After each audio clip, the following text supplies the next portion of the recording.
ओम शांति। आज प्यारे मीठे भगवान की मीठी मुरली मंथन की डेट है 27 दिसंबर 2021। तो आज मीठे मीठे बाबा ने कहा, भारत भूमि सुखदाता भगवान की जन्मभूमि है। पिता ही आकर सभी बच्चों को दुख से लिबरेट करते हैं। भगवान कह रहे कि यह भूमि, भारत भूमि मेरी जन्मभूमि है। मैं यहीं अवतरित होता हूँ और सबको दुख से छुड़ाता हूँ। प्रश्न, सबसे ऊंची बड़ी लंबी कहानी कौन सी है जो तुम बच्चों के लिए कॉमन है? उत्तर, इस ड्रामा के आदि मध्य अंत की कहानी बड़ी लंबी और ऊंची है। इस कहानी को मनुष्य नहीं समझ सकते। तुम बच्चों के लिए यह कहानी बहुत कॉमन है। तुम जानते हो यह ड्रामा कैसे हूबहू रिपीट होता है, यह सीढ़ी कैसे फिरती रहती है। तो देखा, कौन सी लंबी ऊंची कहानी पूरे 5000 वर्ष की कहानी है जो स्वयं भगवान हमें आकर बताते हैं। गीत है आज की मुरली का। ओम नमः शिवाय, ओम नमः शिवाय, हर हर भोले नमः शिवाय। ओम नमः शिवाय, ओम नमः शिवाय, हर हर भोले नमः शिवाय। गंगाधरा शिव गंगाधरा, हर हर भोले नमः शिवाय। सोमेश्वराय शिव सोमेश्वराय, हर हर भोले नमः शिवाय। ओंकारेश्वराय शिव ओंकारेश्वराय, हर हर भोले नमः शिवाय। रामेश्वराय शिव रामेश्वराय, हर हर भोले नमः शिवाय।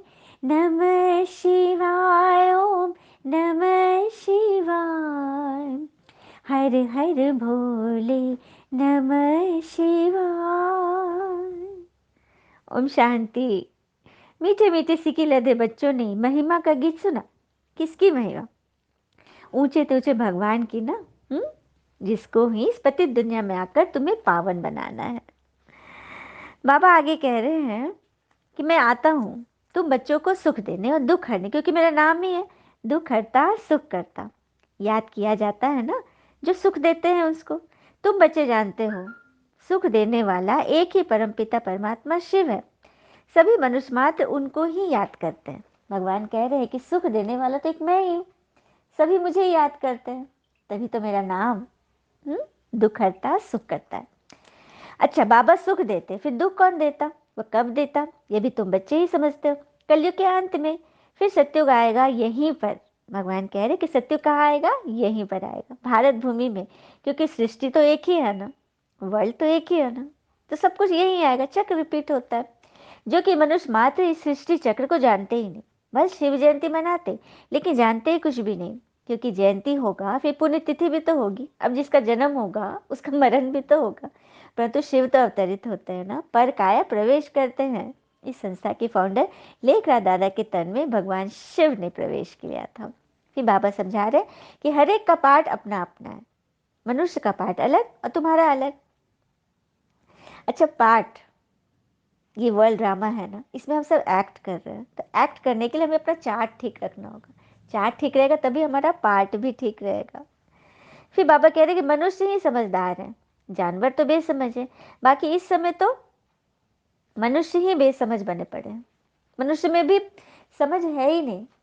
तभी तो एक व्यक्ति को थोड़ी समझ थी, तो वो एक संत के पास गया और बोला कि आत्मा को जानना, परमात्मा को जानने, सच्ची शांति कैसे मिलेगी? तो गुरुजी ने बोला कि तुम्हें सच्ची शांति चाहिए तो तुम अकेले तो नहीं ले सकते हो, तो आओ, जाओ, गांव के और लोग भी होंगे, उनको लेकर आओ और ये पूछना कि तुम्हें धन चाहिए, वैभव चाहिए, सच्ची परमात्मा आत्मा का ज्ञान चाहिए, सच्चा ज्ञान चाहिए। तो हाँ हाँ, क्यों नहीं, बहुत लोग आ जाएंगे। वो चला गया बोलने, सबको बोला कि तुम्हें धन चाहिए कि ये चाहिए, कपड़े चाहिए कि ये चाहिए, भोजन चाहिए कि ये चाहिए। सबने बोला कि नहीं नहीं, हमें तो चीज़ें चाहिए, ये तो बाद में भी ले लेंगे, बाद में भी जान लेंगे, अभी तो जी ले अच्छा से। तो वो लौट कर आया खाली, किसी को नहीं लेकर गया। तो संत जी ने बोला कि देखा, कोई नहीं समझते, कोई किसी को नहीं चाहिए सच्ची खुशी, सबको बस ये भौतिकवादी चीजें चाहिए। बाबा ने भी कहा था ना कि मायावी सुखों में जब पड़ जाओगे तो फिर आत्मिक खुशी, परमात्मा खुशी को समझ ही नहीं पाओगे। तो जब तक खुद में नहीं बदलाव लाओगे, अपने आप में नहीं बदलाव लाओगे, तब तक हम बदल ही नहीं सकते, हम बदलाव को चुन ही नहीं सकते। बस हम उसी चक्र में पिसते जाते हैं, है ना। तो बस समझदार बनना है। फिर बाबा कह रहे कि नई चीज कोई निकलती है तो फैलती है। अभी भारत में रचयिता पिता आकर रचता व रचना का ज्ञान दे रहे हैं, मुरली चल रही है ना बाबा की, तो यह भी फैलेगा और बाहर सबके पास जाएगा, तो सबों की बुद्धि का ताला खुलता जाएगा। जब योग युक्त हो जाएंगे तब अपना भी पता पड़ जाएगा। जब योग युक्त होंगे, ज्ञान सुनेंगे, योग करेंगे, धारणा सेवा करेंगे, तो अपने आप सारी बुद्धि खुलती जाएगी, सब कुछ पता पड़ जाएगा किस तरह से आगे क्या क्या होगा, क्या क्या क्या हुआ था। फिर आगे कह रहे बाबा लड़ाई तो लगनी ही है। बाबा ने मुरली में बोला था ना कि एटम बम्स भी फटेंगे। जब तुम्हारी कर्मातीत अवस्था होगी तो एटम बम्स फटेंगे। इसको समझने के लिए समझना है कि जब राम जी वनवास से अयोध्या लौट रहे थे तो आतिशबाजी फूटी थी ना। तो वही बात है, जब हम बच्चे तैयार हो जाएंगे ना 16 कला संपूर्ण, तो विनाश के लिए, परिवर्तन के लिए ये सब सब प्रक्रिया होंगी। तो यही है बड़ी लंबी कहानी, बहुत ऊंची, पर तुम्हारे लिए कॉमन है क्योंकि तुम ड्रामा के सारे आदि मध्य अंत का राज को जानते हो। फिर बाबा आगे कह रहे कि आदि सनातन देवी देवता धर्म प्राय लोप हो जाता है, अभी वो नींव है ही नहीं। सभी धर्म है, बाकी वही जो धर्म का जड़ है वही नहीं है। आदि सनातन धर्म जो जड़ है वही नहीं है।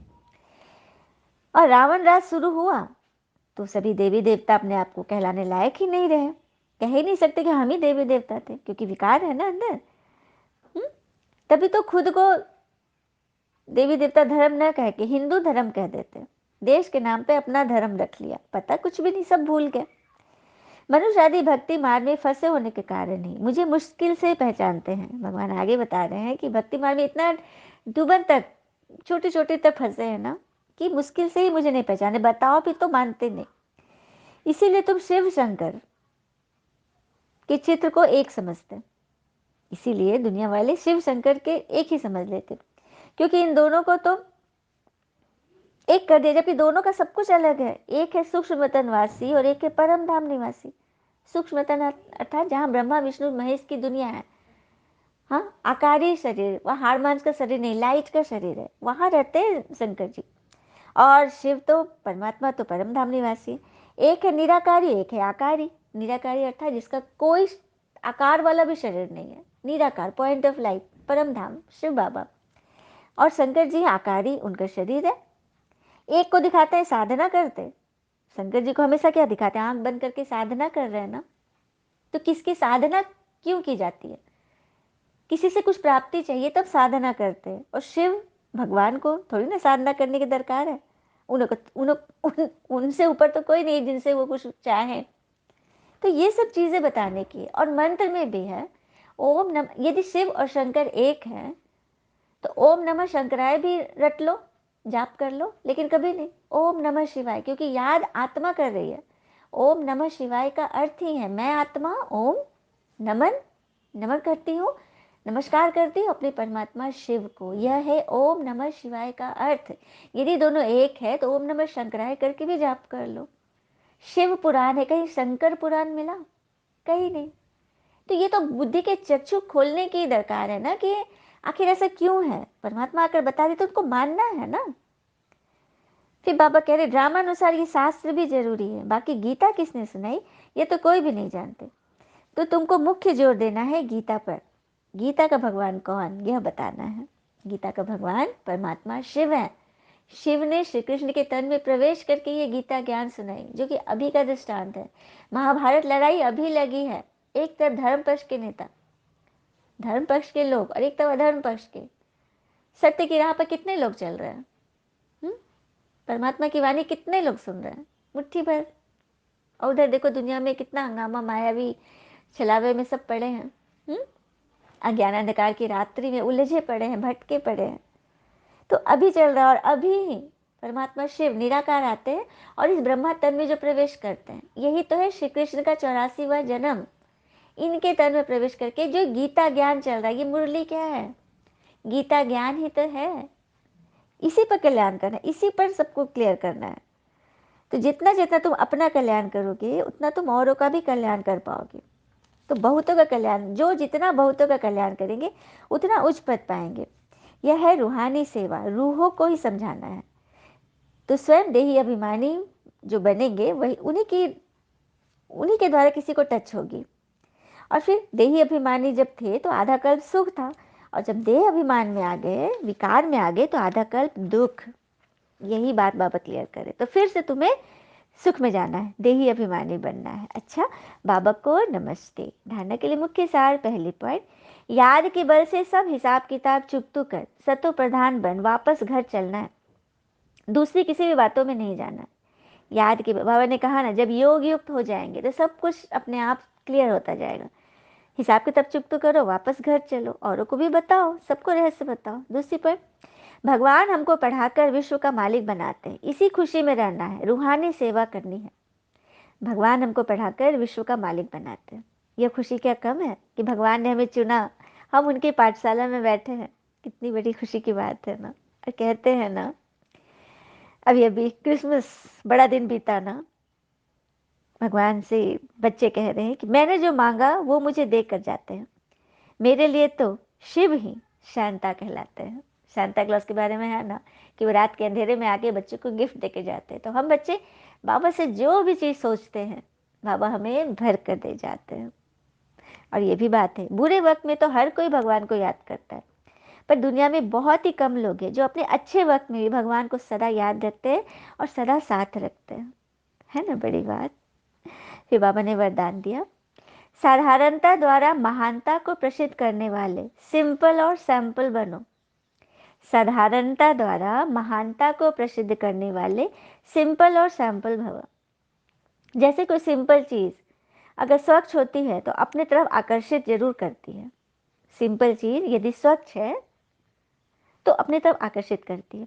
ऐसे मनसा के संकल्पों में, संबंध में, व्यवहार में, रहन सहन में भी जो सिंपल और स्वच्छ रहते हैं वो सैंपल बन सर्व को अपनी तरफ आकर्षित करते हैं। जिनके संकल्प पवित्र, बोल पवित्र, कर्म पवित्र, उनको देखकर ऐसा लगेगा कि ये तो एक सैंपल है, सब उनकी तरफ आकर्षित होंगे। सिंपल अर्थात साधारण, साधारणता से भी महानता प्रसिद्ध हो। आप सिंपल ड्रेस में हो, सिंपल वेशभूषा है, सिंपल रहन सहन है, श्रृंगार है साधारण, लेकिन फिर भी आपकी दिव्यता से आप असाधारण लगोगे। आपकी महानता उसी से सिद्ध होगी। जो साधारण अर्थात सिंपल नहीं, यह प्रॉब्लम रूप बन जाता है।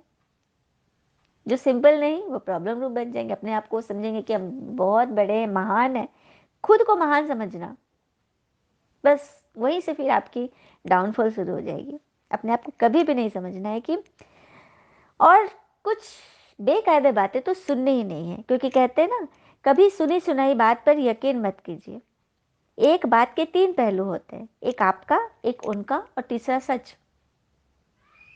तीन चीज होते हैं, सच कुछ और होता है। कभी भी किसी की सुनी सुनाई बातों पर भरोसा न करें। स्लोगन, दिल से कहो मेरा बाबा, तो माया की बेहोशी से बंद आंखें खुल जाएगी।